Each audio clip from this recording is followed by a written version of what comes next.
The house at the edge of town.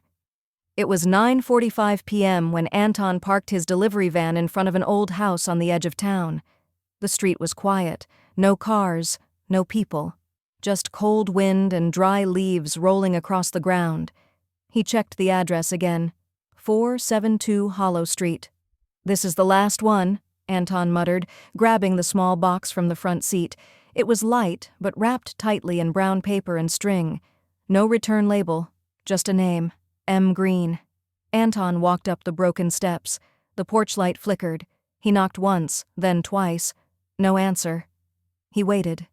Just as he turned to leave, the door creaked open. A woman stood there. She was pale, with long black hair. She wore an old green robe.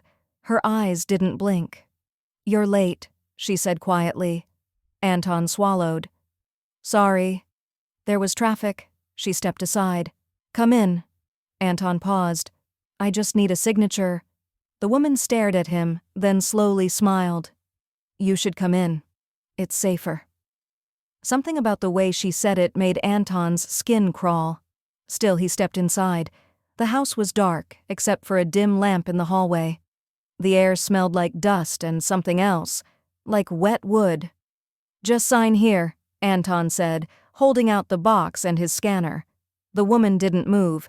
She tilted her head. "He said you'd stay," she whispered. Anton frowned. "Who said that?" She looked behind him. Anton turned and saw nothing. When he turned back, she was gone. "Hello?" he called. No answer. He took a step back toward the door, but it slammed shut. He grabbed the handle. Locked. His scanner beeped. Anton looked down. "Signature received. Thank you." He hadn't touched it. His heart pounded. He dropped the box and ran through the hallway. Doors lined the walls. All were closed. He picked one and opened it. Empty room. He opened another. Another empty room. The third door was different. It opened into a staircase going down. Anton stood at the top, breathing hard. Then he heard it. A soft knock. From downstairs. He turned to leave, but the hallway behind him was gone. Just a wall. No choice. He walked down. The stairs creaked under his feet. The knocking grew louder. At the bottom was a small door. It looked like it hadn't been opened in years. Anton reached for the handle. The door opened on its own. Inside was a chair, and someone tied to it. It was Anton, his own face, his own clothes, but unconscious. Anton stepped back. "What the—" A voice behind him whispered, "Told you it was safer inside." He turned. The woman was there, but her face had changed. Older now, wrinkled, almost not human. Anton ran. Up the stairs, through the hallway, but the front door was gone. Just walls. The box he had delivered was open now. Inside was a photo. His photo. Underneath it, in messy handwriting, "Welcome, Anton. You're next." Anton froze.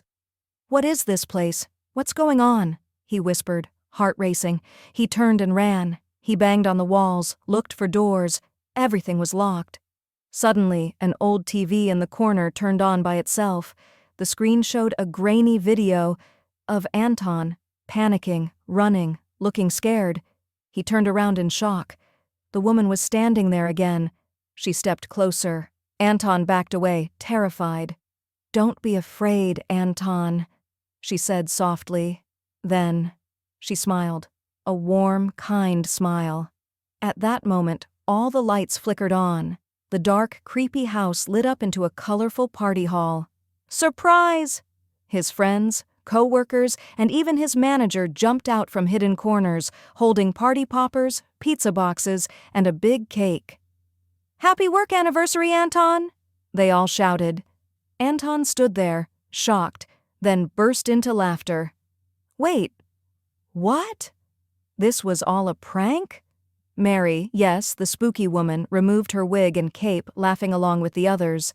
"We wanted to scare you just a little, but we didn't think you'd run like that," John said, holding up the delivery scanner. It had a secret remote control. Anton laughed hard. "You guys are the worst, but that was brilliant." He waved at a small camera hidden in the corner. "Hey, Internet, this is the best prank of the year." That night ended with pizza, music, cake, and lots of laughs. The haunted house? It was just an old film set they rented for fun. A day that started like a horror movie, ended like the best surprise party of Anton's life.